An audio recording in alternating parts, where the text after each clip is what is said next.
Hey guys, if you are wondering how to cancel your Audible membership, here's how you do it.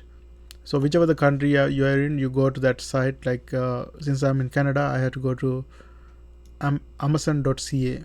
It changes according to the country, and then you log in your profile there, and then once you go there, you click to your account, and you have a bunch of these things, and you have to go to the bottom right here, and here you see memberships and subscriptions.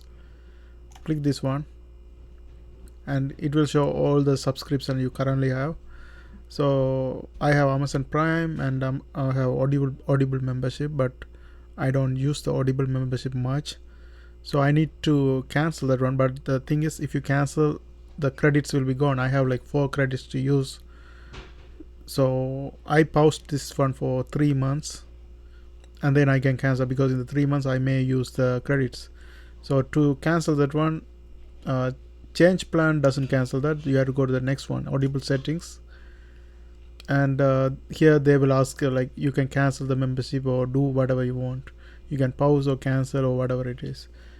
So if you have credits to use, it's better to pause for a while and then use the credit and then cancel. Even if you cancel, they give you 1 month to use the credits. Okay, and that's it for this video. See you guys later.